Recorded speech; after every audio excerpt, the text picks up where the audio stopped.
Gabe Newell did a town hall of sorts with Jeff Keighley and Phil Spencer, as well as a lot of different people from the public that follow Jeff Keighley through his Discord server. This conversation has officially been declared NDA'd in a way.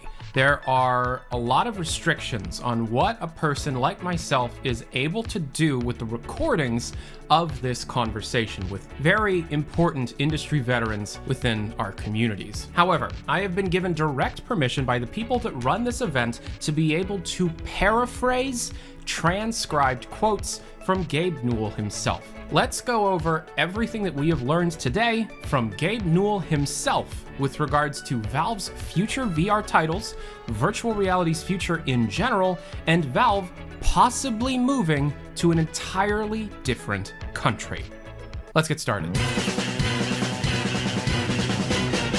Since the pandemic started, Gabe Newell has been in New Zealand. He originally went there in order to be able to ride out what was originally expected to be a few months of COVID-19. However, it's October, and as anybody knows, it is nowhere near over. And little known fact, if you live in New Zealand for 6 months or more, you are a taxed citizen. So Gabe Newell, for all intents and purposes, is a citizen of New Zealand. Because of this, Newell has been thinking about what he can do to better the communities around him. And aside from the few charities, such as New Zealand's own Children's Hospital charity being provided through racing events and PC giveaways, he is also likely going to be holding a meeting with the Prime Minister of New Zealand to possibly move Valve and other video game development studios to New Zealand. Quote, "Because I've been going on a pro-New Zealand campaign lately, I'm probably going to be meeting with the Prime Minister, and one of the positions I'm going to be arguing for is that given that there is something super valuable that has been created here in New Zealand due to the hard work of the population of New Zealand, there is likely a large want to temporarily relocate production teams into the country," end quote. This is following a few rumors that have crept up over the last few months in regards to Valve possibly opening up a separate office in New Zealand in particular. With regards to having to work from home and how Valve actually deals with working from home, Gabe says, quote, "We haven't come up with anything clever. We've just been living with depressed productivity during this entire period.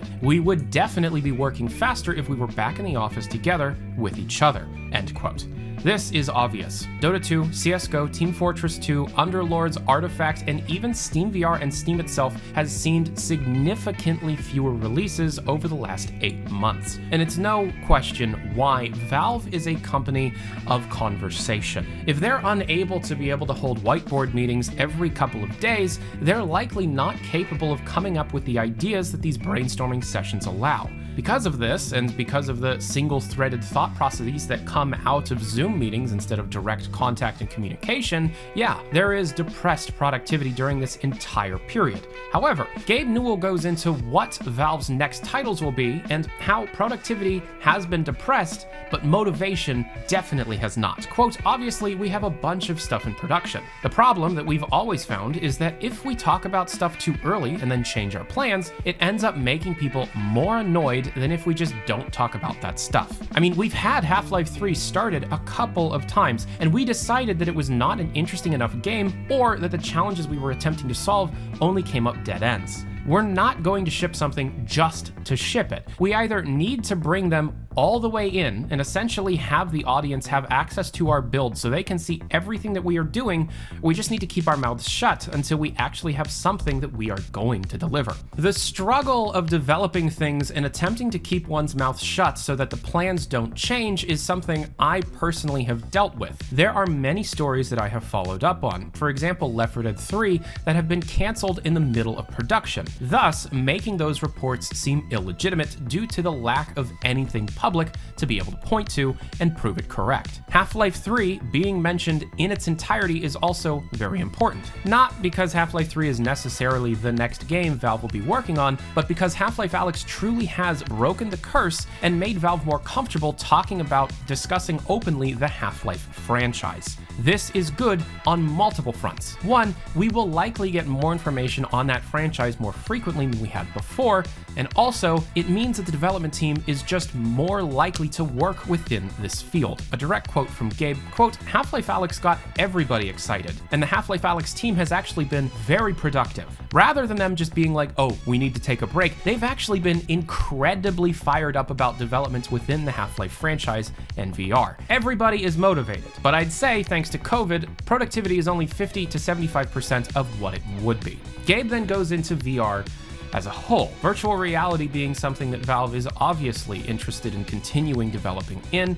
However, it seems as if Gabe does not view VR as the end-all, be-all. He goes into BCI, or brain-computer interfacing, a lot within this talk, and we will not be discussing those quotes in particular until my next brain-computer interfacing Valve report. It is also known that Gabe Newell has opened his own company separate from Valve specifically for researching BCI opportunities. But with that said, with regards to VR directly, quotes, "We have a couple of views on where the opportunity is at with VR right now. We, being Valve, are of the school of thought that the quality bar isn't high enough yet. Then you have Facebook attempting to reduce costs wherever possible. Those are two different vectors being pushed very hard. It'll be interesting to see what ends up falling out of that. Either way, the gaming community will benefit greatly with this competition and growth," end quote. It is true the gaming community will benefit whenever there is competitions regarding different ideals and vectors. That doesn't change the fact that the entire reducing the cost vector is run by Facebook, a company that will brick your Quest 2 and remove your purchases if your Facebook account isn't up to their standards. If only Oculus was still an independent company, this would be a much easier conversation to have. Another Gabe quote, "There is a whole bunch of stuff that is going to be happening with VR within the next few years that will continue to grow the overall quality. For example, in the not too distant future, the visual fidelity that you can get while wearing a headset will be superior to what is possible with a traditional monitor. VR will go from being a second-class citizen within PC gaming to something that monitors just won't be able to achieve at all. With a headset, you will have significant advantage with what is being controlled. The actual photons that are going into your eyes have a lot less to compete with when in VR. The fact that you can insert an optical path between the photon emitter and receiver will give developers huge advantages over their experiences. We will continue to see the prices fall down, even if this quality continues to increase. VR, especially on Valve's front, is all about pushing the quality as far as possible. I have been hearing rumors to the extent that due to the Index's inability to stay up with production demand, they will likely be developing an entirely new headset with better sourced parts, more domestic parts, and likely fixing a few of the issues and improving on all of the main features of the Valve Index 1. I would expect a Valve Index 2 sometime in 2021, but Gabe doesn't obviously talk about this directly. Gabe does say one of my favorite things that he has ever said on the record in recent memory. It was, in context, talking about Microsoft's recent movements with Xbox Game Pass, Xbox Series S, and the priorities that they have placed within gamers themselves. Gabe said, quote, "If you take care of gamers and pay attention to their priorities, everything else will take care of itself," end quote.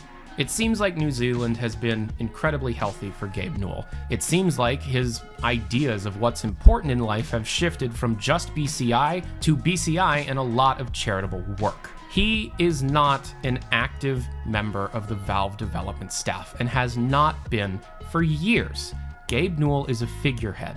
The real people in charge is a combination of Eric Johnson, Doug Lombardi, and their lawyer, Liam. That doesn't change the fact that Gabe has an enormous effect on both the people internally and externally in relation to the company that he co-founded over 20 years ago. Gabe, I hope you're doing well, and please, for the love of God, allow some of these Half-Life projects currently in production, like Citadel, Resonance, and Barney, to see the light of day soon. If you have any questions, if you want to talk about anything we just discussed, follow me on Twitter and join my Discord server. Once you've done that, you are welcome to DM me any time of day. I'll try and get back to you anytime I can. If you want to support these videos, check out my Patreon page. You get to watch them early, you get your name in the credits, and you can also purchase some merch. This merch is not just specific to patrons, anybody can buy it, and a lot of people really like this inside jokey stuff I've been doing lately. Check it out, it should be below the video. It's like a built-in feature on YouTube now. Anyways, I'm Tyler McVicker, this is Valve News Network. Have a good day. Adios.